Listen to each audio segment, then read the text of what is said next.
Hi, I'm Sarah Hewins, and this is Conservation Matters. My guests today for my first show are Dick Ward and Brian Wick. Thank you both for being here. I just want to read a short little bio for each one of them, if I may. Dick Ward is in his second term on the Carver Board of Selectmen and is a founding member of the Carver Agricultural Commission, the Carver Green Committee, and the Carver Farmers Market. Dick also serves on Carver's Earth Removal Committee and is the Selectmen's representative to the Plymouth Airport Commission. As if that weren't enough, Dick is also the director of the Plymouth County Conservation District and the president of the Massachusetts Association of Agricultural Commissions. Dick is also a cranberry grower and was a teacher in the Plymouth Carver schools for 31 years. For the past 6 years, Brian has been the director of regulatory services for the Cape Cod Cranberry Growers Association. In total, he's had 17 years of experience in the cranberry industry. He serves on 2 state committees, the Water Management Act Advisory Committee and the Strategic Water Management Initiative Subcommittee. In addition, he's the alternate delegate for the town of Plimpton on the Plymouth Carver Aquifer Advisory Committee. Brian is also a member of the Plimpton Planning Board.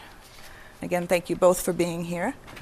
Our first show is going to be about conservation and agriculture and its relation to agriculture. And before I let you guys loose, I wanted to just briefly give a quick definition of conservation. It was hard to get one, actually. I looked it up, various sources. And it seems that it's the protection, management, restoration, or an ethic of resource use, allocation, and protection, especially of the natural environment. And when we were talking earlier about doing this show, I realized in my notes that most of what we were focusing on was water when we talked about conservation and agriculture and the relationship between the two. So I thought I'd just start off briefly by throwing a few facts about water out there before I let you guys take over. This is from the Environmental Protection Agency's website, epa.gov. There's the same amount of water on Earth now as there was when the Earth was formed. The water from your faucet could contain molecules that the dinosaurs drank. Water regulates the Earth's temperature. It also regulates the temperature of the human body, carries nutrients and oxygen to cells, cushions joints, protects organs and tissues, and removes wastes. 75% of the human brain is water. 75% of a living tree is water. A person can live a month without water, without food, but only a week without water. Nearly 97% of the world's water is salty or otherwise undrinkable.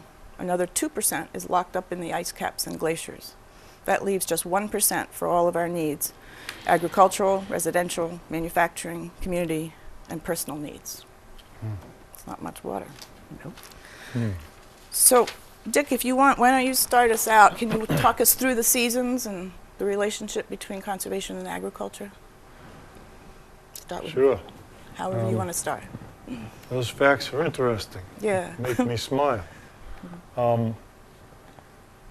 We use in cranberries, and cranberries is a part of agriculture, and cranberries are probably a bigger part of agriculture than any of the other commodities in Massachusetts.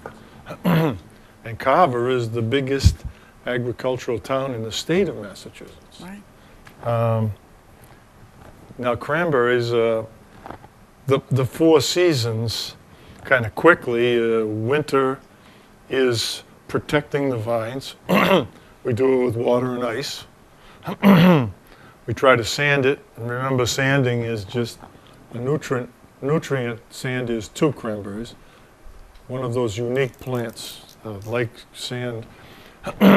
Spring is get ready for the growing season, put the sprinklers in, which again are water, protect for frost, irrigate. Summer is grow the cranberries, and we use water, of course, to irrigate, and we use water to put the necessary chemicals on that we need to get that crop through till harvest. And then the fall is harvest season, and of course we use water to harvest 95% of our berries. Right. Only like 5% are picked with dry, so to speak, as a fresh fruit. So by going through it quick like that for you, I can be more detailed. Sure, I don't yeah. have much time, but Right. in the winter, of course, we're working on equipment and such, but the water part, usually we try to flood between the 15th of December and December 30th. Now, tell us quickly why you do that. And we're watching the weather all the time. Okay. It seems that cranberries can pretty much stand the cold till you get down to the teens in temperature. Okay. And when you hit that, and then you add a wind, and you do that for 24 hours, you're taking a big chance on dehydrating the plant. Oh, And that's what winter kill is. I see. It's dehydrated, and so the upper parts of it will die. And that means those little buds that are next year's crop, those would die. So we can't do that. So we flood it, freeze it into January, and then we need to pull the water out from underneath the ice so that we do get some oxygen through underneath and some light to carry on. Photosynthesis goes on during the winter, but at a much lower level. So So the freezing keeps the berries at the freezing right temperature? ice protects it from the wind, Okay. and then there is some ground underneath where the water's been that's not 15 degrees. It's like 32 degrees. It hasn't frozen. Oh, okay. So that's the area of temperature that the vines will take during the winter. I see. So if we have a January thaw and the ice disappears, we have to reflood. Oh, okay. And then form some more ice and get through until generally March 15th. Now, anytime during that period, if we have enough ice, put the sand on it. And then the sand, when the ice melts, filters down in between the uprights. We try to freeze all the uprights and buds into the ice so they're like this, so that when we pull the water out, it doesn't flatten everything out. Right. Because if it flattens it all out, then the sand doesn't go down in as good. Okay, so when I'm freezing, I freeze, get the vines into the ice, and then put another layer on and another layer on, and then I'm usually good maybe to sand with the trucks on the bottom. We don't do that to prevent people from skating. I know that. But it's good to let people know. I used to think Yes, that. we don't do. Spring is get the sprinklers ready so they're operating, and then start worrying about frost. The 30th or so, or a little before that, of April, and we got a good month and a half of worrying about whether that frost is going to kill those little buds, and that is the most crucial time of the year for us, because a half hour of below the tolerance for that bud will kill that little bud, which is our blossoms and berries. Right. And then we prepare to get into growing season. We're fertilizing, by the way. Helicopter fertilizing is what a lot of us use. In my case, I used to do the whirly, go around and do it, but I'd end up with stripes. If you overlap at all, right where you overlap is lush green, and blossoms don't grow there. It goes into runners, and that's non-productive Yeah. in berries. So the helicopter uses the satellite guidance, GPS, and they are more accurate on their fertilizing than I am with my. Right. Right. Okay, so that starts in end of May, and through June and into July, and then usually in July we're pretty much done fertilizing. Very little pesticides are put on by air. Most of the pesticides in Massachusetts are applied through the chemigation system, which allows you to keep them on the target. Okay, and so we're constantly. People got to remember, we don't want to put pesticides on because pesticides cost money. So we use IPM, which is Integrated Pest Management. That means a variety of approaches to controlling the insects. And we sweep, and we put catch nets out, and we put traps to take counts on how many insects are out there. And that determines, we don't spray until we know the damage from that insect is going to be more than the cost of spraying and the problems that way. Do you want to explain what sweeping is, Dick? Yeah, I just sweeping is, wrote that down myself. the experiment station gives us a chart. And on that chart, they've determined how many insects in 25 sweeps you must catch. So by sweep, you have like a butterfly net or something? We have a butterfly net, and we're taught to sweep. When you sweep, you got to brush the tips of the vines. You brush them. 1, back 2, 3, 4, and it's 25 sweeps. And then all the calibrations that they've done on the chart is based on 25 sweeps. Now you can do a number of sweeps, but you divide them by the number. If you do 4 sets of 25, then you average out how many insects you got on each one. So now I've got 4 sets.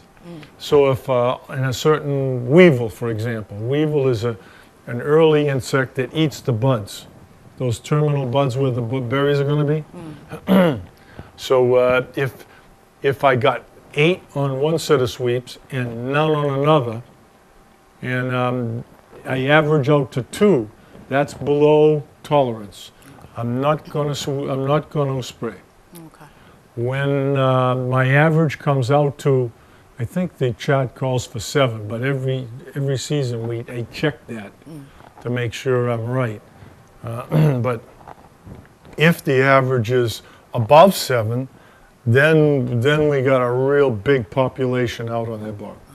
So then I have to do something to control. Otherwise, they're going to create a lot of damage in terms of my crop. Okay. It's called the economic threshold. So okay. you hit a certain point where economically the insect is causing you damage. Right. Below that, it's not. You don't have to spray. Okay. I like that. So we fertilize in the summer, and we monitor, and we irrigate. We try to irrigate with an inch of water a week, and that may be 3 different times, a third of an inch each time. We're using, I don't know if they go into automatic systems or not. We can. I wanted to backtrack for a minute, though, and have you tell us about what's called late water that happens usually in the spring? That is part of our IPM system. Integrated Pest Management means whatever. Sanding is one of the controls that helps control some of the insects. Late water, there's quick water. What's the name of that, Brian? Flash floods. Flash floods, which can, if you have a problem at all with cutworms in May, and you can flood your bog quick overnight. Oh, okay. And then let the water go so that it doesn't hurt the blossoms or the buds. You can wipe out the insects. Without the use of But late chemicals. water, Right. late water is a control for some of the weeds as well. And that's, we put water onto that bog and hold it for, I think it's pretty close to 30 days. Yeah. If you, Mid-April it starts. so it's That's frost mid-April protection too, then? to mid-May. And insect protection. And that helps, oh yeah. And Disease. what it does is, there's no insects reproducing or carrying on their life cycle during that water, but as soon as you let the water go, that kind of pushes all the insects into one stage, adult, and they're laying eggs, and that may be the time when you can have the best control by killing the eggs for that insect, and they're all in one. And it also helps with some of the spores that cause fruit rot. And so you don't have to use as much fungicide to control some of that problem. So late water is one of the parts of controls. And that, there again, water. Yeah, that's No. right. Now when we do anything like that, we have set procedures on holding the water. We can't be putting a pesticide on, whether it be one of the modern hormone types or whatever, and then let the water go. You hold the water for 5 days or 3 days, whatever is prescribed by the experiment station for us. And so that when we let water go, we're not killing fish or other organisms in the water. How do you hold the water?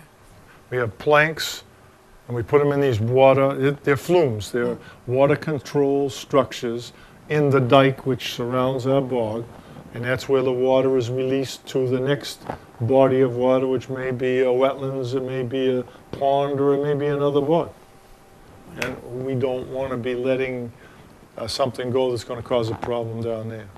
So we keep the planks in, hold the water, and then if we do have to let the water go, we try to pull the planks up and have the water at the bottom of the flume go. Okay. So that if there's anything that's on the top, we're still holding it. I see.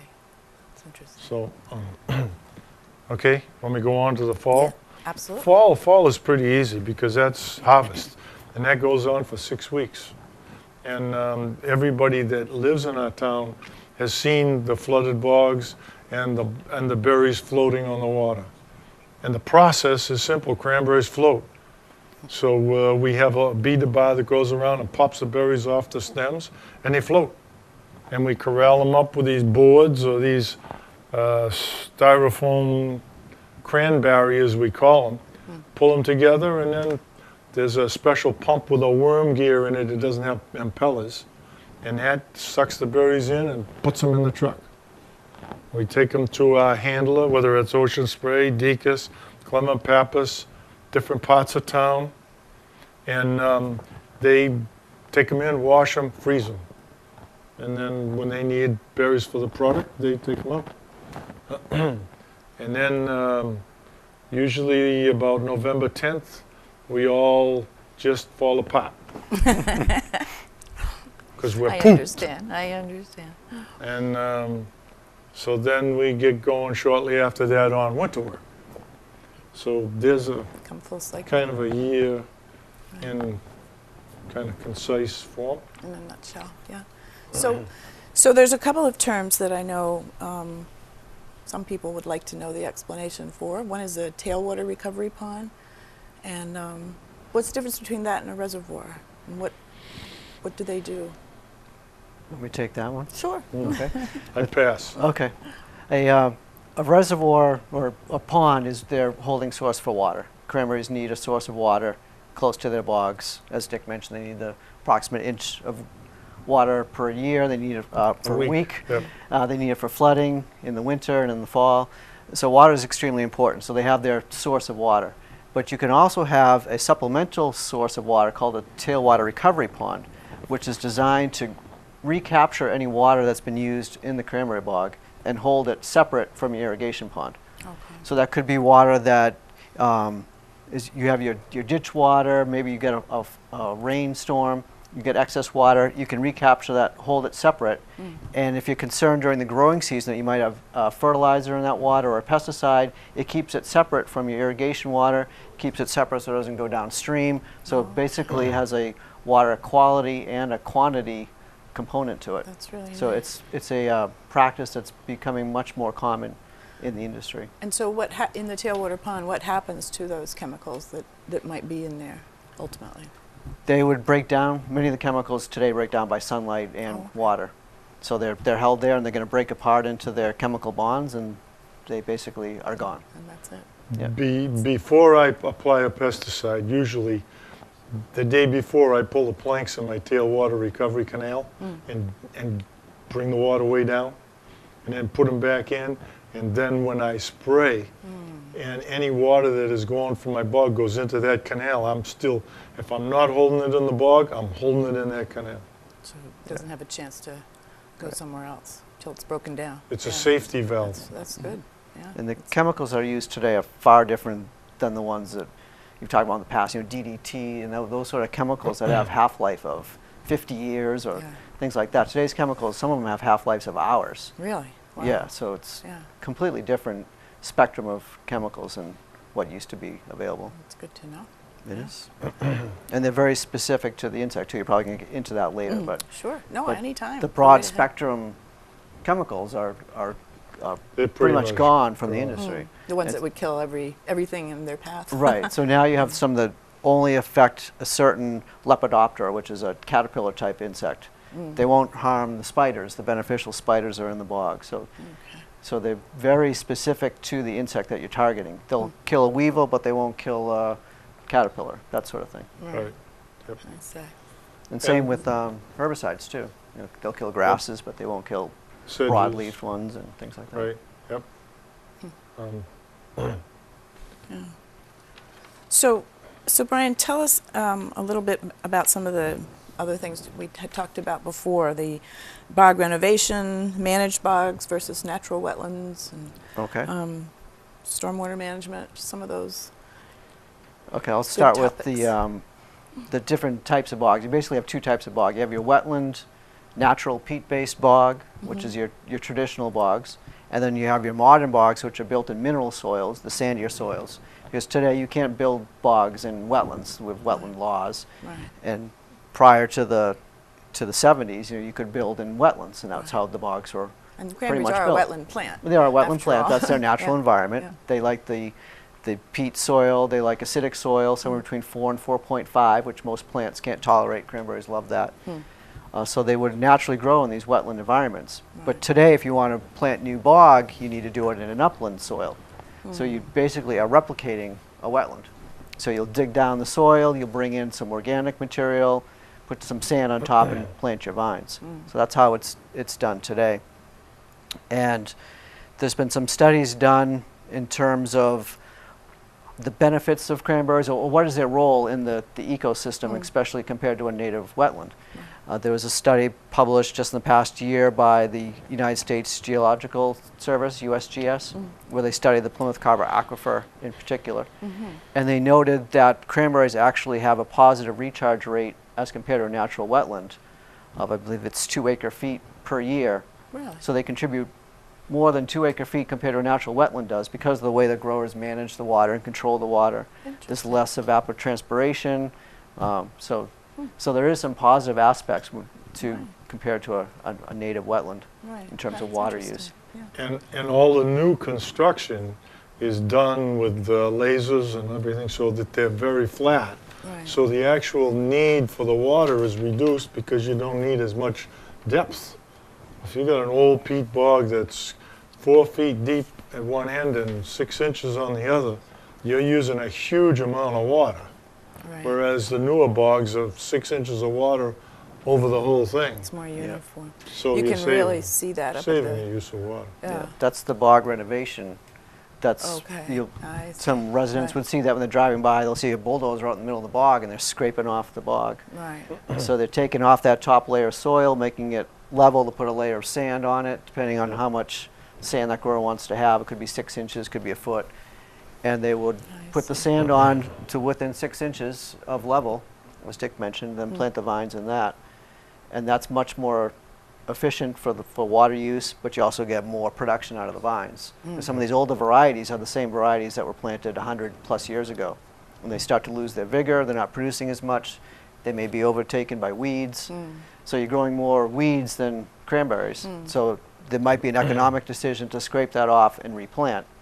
But it's a decision that isn't made easily because it takes about 15 years to break even economically. The return on investment from when the first time that bulldozer takes out that bog to it starts producing again, it takes about 15 years to break even. Because you're taking out bog, even though it was producing less, it was producing something. Right. And for 3 years, you're going to get nothing out of it, 2 or 3 That's years. true. So, Yeah. so it's not a decision that you take lightly. And the expense includes new sprinkler system when you're renovating. New sprinkler system, all the sprinklers, all the main lines, and then the plants. And the new higher bred plants are more expensive, so that the cost per acre on renovation can be as high as $50,000 an acre. Wow. The average that we saw in a study that we did was 35,000. But we saw 50, 60,000 is not out of the realm of possibilities. Well, you can see if you go up to the coal bog on the town-owned property, how just that discussion you were having about the water, one end of it is knee-deep in water and the other end has nothing on it. But although I have to say, the berries are the native variety, which have their pluses as well. They're beautiful. they're And great beautiful. berry. Because Yeah. they're early blacks, Yeah. and that beautiful dark black red Yeah, is beautiful. it is. But if you look at the coal bog, you will see one of the indicators of a dry area on a bog is what we call poverty grass. And the edges are high on the coal bog, and the center is lower and much wetter. And you'll see the poverty grass growing right around the upper edges, Right. which means that we're having difficulty getting water up onto those plants, or at least so that it doesn't leach down through too fast for the plant to absorb it. Right. And one of the things growers are doing today is putting in these subsurface drainage pipes when they renovate a bog. They're 4-inch corrugated pipe with little holes, little slits in them. And they'll bury that in the subsurface of the bog, right? Usually at the peat and sand layer when they're renovating. So they're down about 8-9 inches or so. Some growers 12 or 14, depends on the grower. But what those do is they help drain the bog uniformly, but you can also get water back into them in the same method. And what that does is even out some of those high edges. So now you can get the same underlayment of water is equal amongst the whole bog. So that helps with some of these newer bogs or renovating the older ones to take out those dry edges. So now you don't have to turn your sprinklers on just to irrigate your high edge. Right. Yep. Right. It's all the exactly. same. So Another that's another conservation advantage measure. to Yeah. renovation. And then up, oh, go ahead. When I mention auto systems, Sure. Absolutely. one of Before- the can I say newest. one thing before I jump Yeah, on that? go. Just on the bog renovation, I should point out the state invested $1.5 million in a grant that the Growers Association received to find new and innovative ways to renovate cranberry bogs. It was funded through the Department of Agriculture, the Massachusetts Department of Agriculture. It was called the Agricultural Innovation Center. And with this money, it was a competitive bid basis. The growers had to put proposals together, detailed proposals of how they could come up with new and innovative ways to renovate their bogs to try to drive down the cost of renovation. But at the same time, we would have water savings and we'd have energy savings and that sort of thing. So the grant program is wrapped up, and we had over close to 200 acres of bog was renovated, I believe, through this program, many of it in Carver.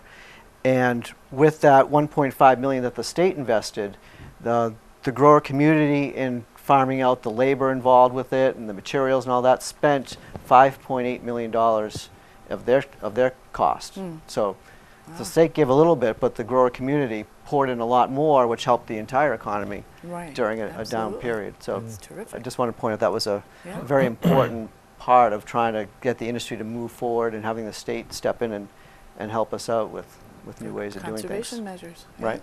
Dick, you were going to speak to us on sprinkler systems. Yes. I went into an automated system on my irrigation pump, and I'm proud of what it's doing. I have a 496 Chevy engine on my pump. It's run on propane, and I use, on a frost night, I used to use considerable propane.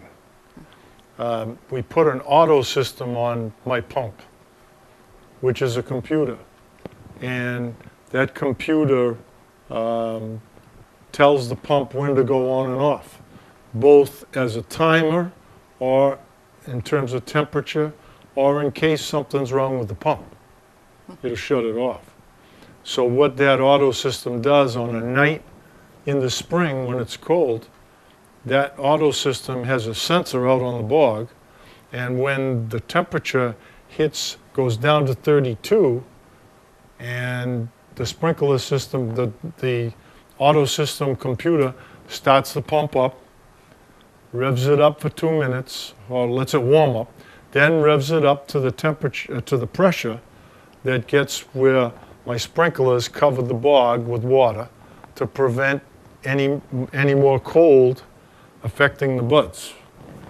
Now, I used to just, if the temperature hit 32 at 9 in the evening, I turned the pump on, and it stayed on from 9 until 7 the next morning, which is what, 10, 11 hours, something like that? 10, yeah. 10 hours, or 9.5. And now what happens is the computer runs it, and if the temperature goes to 32, it starts to pump up. Now you got to remember the water in the canal is 45 degrees, so it's going out on the bog and it's warming it up so that it might go to 37 or 40 degrees, which is preventing any freezing of the buds. And then the pump will shut back off and wait until the radiational cooling takes the bog back down so the bud's at 32 again, and it will start up again. And it may start up 3 or 4 times during the night, but it only runs for like 13, 15 minutes, 20 minutes, and then shuts down. So at the end of the night, it has run for a total of 45 minutes versus 10 hours, Right. which does 2 things. Saves me huge amounts of propane, Yeah. which also saves exhaust going into the environment. Okay? It saves the amount of water, extra water and surplus water going onto the vines, which is great for preventing frost damage, but the roots don't like getting drowned. Right, I guess not. So the plant actually doesn't do great with that amount of huge water going on it. But it's a necessity in the old days. But now, so I save twice. I save propane and our energy. I don't throw this exhaust into the atmosphere, and I don't use all the water. And do you And get more sleep? I don't got to get up. It will call me up if the pump has something problem. Oh, okay. And then I'll jump up and go out and see what's wrong. But generally, that's not happening. That's good.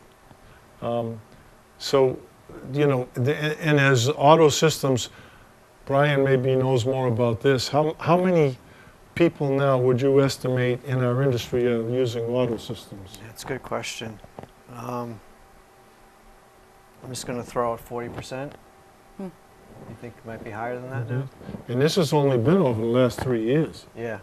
Wow. We received another grant. This was through the federal government to study auto starts back in 2005, 2006.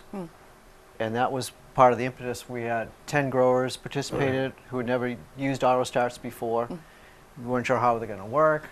And so this grant helped provide some seed money to establish them, to research them, to study their effects. Right. And it really took off from there. So it was called a Conservation Innovation Grant through USDA. Very apt. Yes. Yes. And with that program, we studied them over this 3-year period, and we found that one grower was saving 75% of their water use or their runtime, like Dick was Wow. talking about, through this cycling of on and off. But we also found for some of the larger growers who had multiple properties with multiple pumps to turn on a conventional frost night, if you want to protect for all your bogs, you have to start the first pumps earlier than you need to in order to leave yourself enough time to get to your other properties. Wow. With this system, they all turn on at the same time. Right. So you can save 2 or 3 hours of startup running around time, which is 2 or 3 hours of water savings, which is probably 20–25% of your water use for that night, saved just in starting your pumps. Wow. And then the same thing with stopping, because you can stop them all at the same time. That's terrific. So, Some energy saving. Too. Yeah. Yeah. so there's several manufacturers of these auto start systems now that are available, and they all do things a little differently, but the basis is the same: temperature based on and off, or manually controlled, or preset on and off times. Or the BlackBerry. Yeah, My you son use your phone. he can start his pump up when he's in New Hampshire. And if it's an irrigation cycle in the summer, he start my pump up. He put my pump on his BlackBerry. He starts it at 3 a.m. runs a 4-hour irrigation cycle, shuts off at 7. I'm getting up to go visit the coffee shop. At 2 minutes of 7, I see the sprinklers go, and they run for a while. It's idling, and at 7 o'clock, off.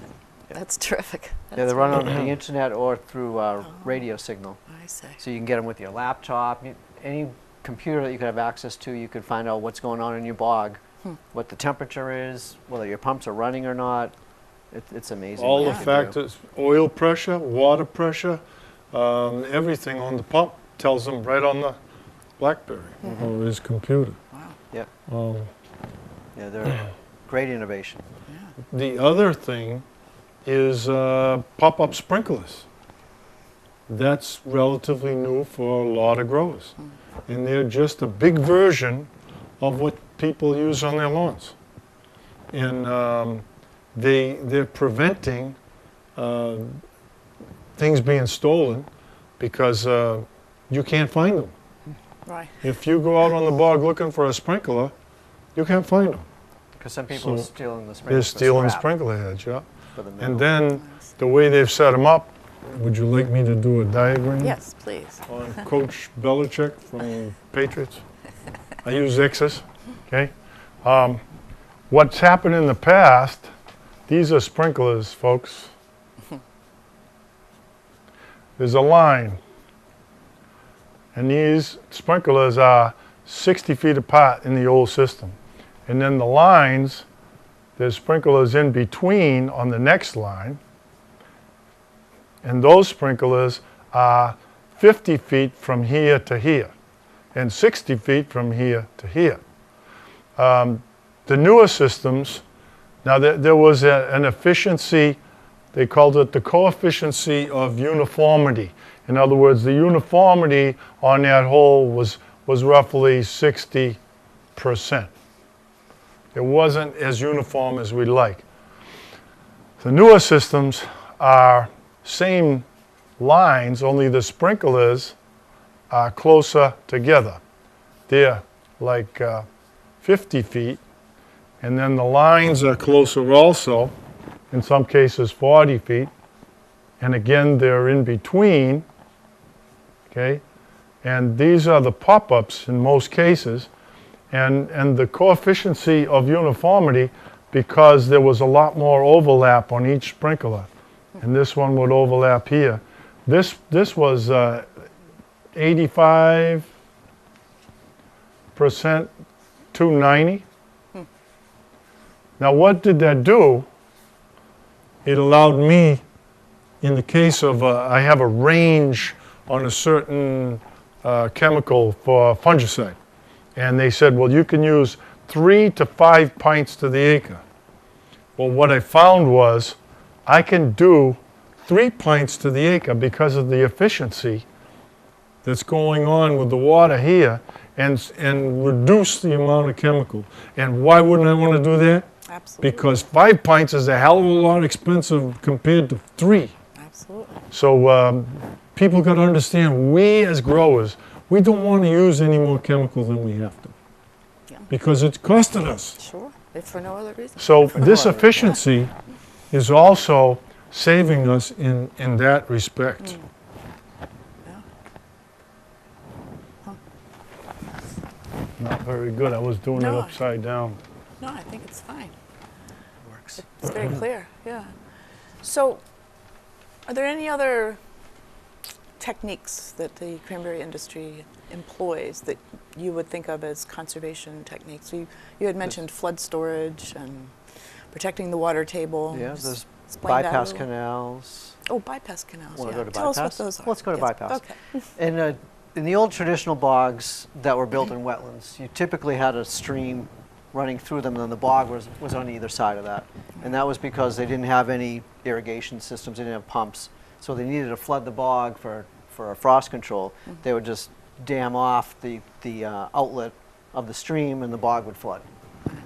But and only probably less than 10% of our bogs have streams going through them today. And part of the reason for that is because we're bypassing those streams now in the industry.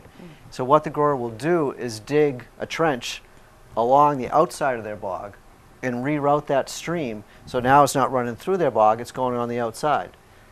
The stream may still continue to go through the bog, but they can block it off with flumes and send it around the bog. So during the growing season, the water's going around the bog, so they don't have any issues with pesticides or fertilizers getting into the stream. If you have fish or other macroinvertebrates, they're also going around the bog. Oh, okay. So it's a big environmental conservation measure that a lot of growers have employed, where they're just basically rerouting the stream. It's terrific. Yes. So it's that's one of that with the tailwater recovery ponds go hand in hand, and probably the two biggest conservation measures that growers can undertake. You know, it's quite a process to dig that channel. Oh, yes. But once it's done, it has a huge It's savings. a long-term benefit. Yeah. All the way around. Right. I mean, just for example, one of the procedures you'll see now for putting sand on cranberry vines, don't forget, we have a harder job now getting ice. It's something to do with maybe the global warming, who knows, but ice isn't easy to get now. So we're barge sanding. And Ooh, when tell you us about barge that. sand, you're putting sand into the water, and after you put it on, you'll see that the turbidity, is that it, of the water? You can't see through it. Right. You don't want to let that water go, because that will harm fish. Right. They can't process oxygen through their gills. So that's where that bypass canal comes in. When you flood the bog and you're gonna barge sand, you planks in the flumes and put the water around it and hold that water in the bog for a week or two until the turbidity, everything settles out. Meanwhile, So the bypass canal is necessary in so many different things that we do. If we're trying to protect the water, which is what, don't forget, we want clean water because we pick a food product in the water. that's correct. Right. I mean, we've talked about some of the economic reasons for some of these practices, but there's a core environmental one, which is at the heart of every cranberry grower. They want to protect the environment because they're growing in that environment. They want Exactly. clean water. Absolutely. Exactly. So they're going to do everything they can to benefit the environment, which is going to, help everybody. Yeah, absolutely. I like that. Stormwater management or flood Sure. storage you talked Flood about. storage? And Dick can talk more about this, but just on the big picture, the South Shore area, which has majority of the cranberry bogs in Massachusetts, southeast Massachusetts, Cape Cod, where we typically don't have a lot of issues with stormwater damage like we've had in other parts of the state. And part of that reason is because of the flood storage capabilities of cranberry bogs, where the cranberry growers manage the water before the storm comes. The bog is able to hold the storm water when it does come, and then they can control the release after the storm is over. So I'm not saying that there will never be an issue in this part of the state, but certainly there's no coincidence. That's part of the reason, is because of the 14,000 acres of cranberry bog and the growers actively managing that water. So, And if they're you wanna add to functioning, that. they're functioning just like natural wetlands that way. right, Flood storage. exactly. Yeah. What program do you think my wife gets mad at me watching? The Weather Channel. I watch all the time. If I see a storm coming, I'm going down to the reservoir and pull some planks and let the water down, so that when the rain comes, I can hold on to a lot of water and not have it going over a dike or over a water control structure. So there's a constant monitoring of what Mother Nature is doing with rain and snow and ice. And sun. Right. So, speaking of the weather, tell us about your windmill on your farm.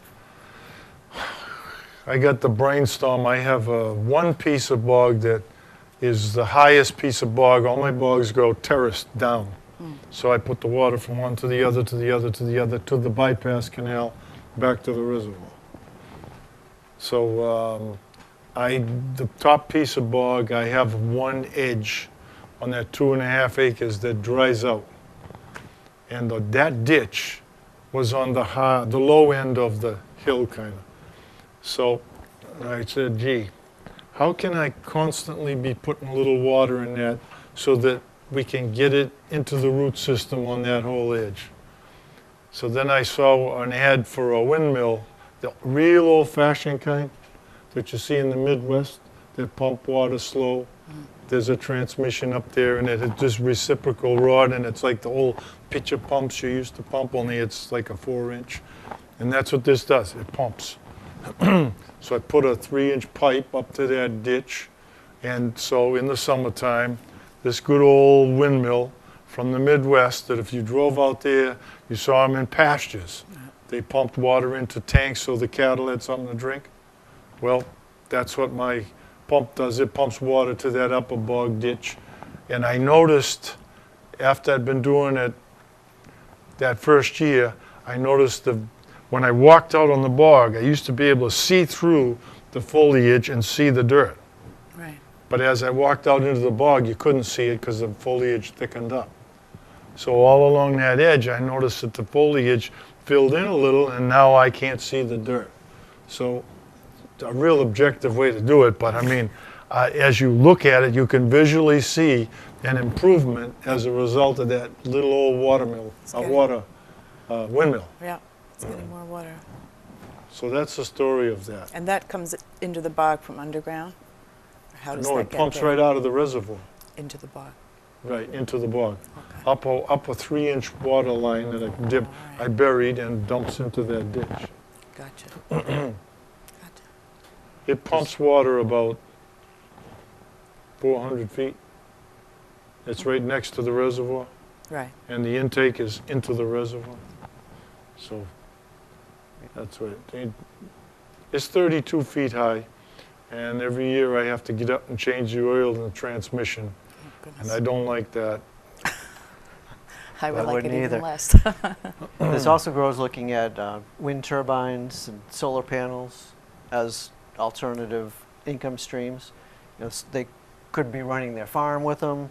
They could be tying into the grid and contributing that way, but that's you'll be seeing some of that in Carver. You see it already. Right. If folks haven't noticed, there's some solar panels already up, and Edgewood bogs, Yep. Tremont Street. that's right. Yeah. So there's some grant funding out there with these, because some of the larger ones you really need some government assistance in some form Right. to help offset the cost of these. Extremely expensive to put in. There's some engineering obviously has to go in ahead of time. Right. But it's a way for the industry to try to branch out into other avenues to keep your farm sustainable. It's a term that gets overused these days, but when you boil it right down to it, besides the growing cranberries on it, if you can bring in some other sources of income onto your property, because cranberries are a commodity, price goes up and down. Right, There may be years absolutely. when the prices are really low, and if you have some other income on your property, whether it's in solar or wind or some other reusable energy source, renewable energy source, that's a big benefit. Help you keep your farm viable. Can I add Right. to that? Yeah, sure. Yes. The prices in the industry are right now vary a lot. And the independent growers are not getting high prices. They're just about, this year, hopefully, at our expense level. And so But there they're is a running below your need. expense level for us. They have been. Last year was way below it. But it means that we may have to diversify to survive. And so the solar, in our area, big windmills, we're too far away from the water to make them repay the costs in a short enough time. Usually they're saying this, compared to Kingston where they're just putting a new windmill, that's close enough to the ocean so their payback period is relatively low. Because they have more wind. 6, 7, 8 years. In our case, if you go down the road into Carver, where our new solar panels are going to go on Route 44, that payback period was like 18 years because the wind died down just that That's much. right, that's right. So in many areas in Carver, the best source of renewable energy was solar panels. Now, we're having debates in Carver right now, but I had hoped that in this debate that folks would consider that agriculture would be a viable area. I have 50 acres. I could put 2.5 or 3 acres into solar panels and still be 600 or 700 feet away from the nearest house. Absolutely. So I am hoping that when we we do set up some bylaws with buffers, that would be in their thoughts. Right. Absolutely. Yeah. Make it work for everyone. Right. Absolutely. Well, I want to thank you both. This has been a lot of fun. And I Okay. appreciate your being here. Okay. You Throw want in to a couple wrap up for pictures? us? Yeah, Yes, yeah. please.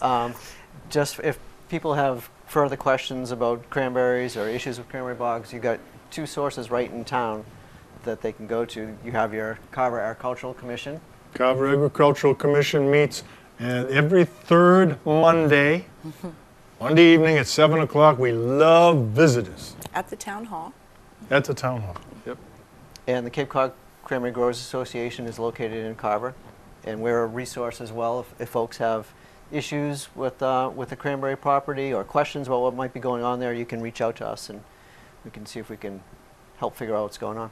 And you're at Carver Square Boulevard. Right. And they can also call the Carver Conservation Office at the Perfect. town hall with questions. So, And our Conservation Commission is a very knowledgeable commission about Yes. agriculture. they are. This is true. Yep. So, once again, thank you both. Appreciate your being here. You're We'll welcome. see you next time. Thank you. It was fun. It was fun. Thanks. Good. I'm glad.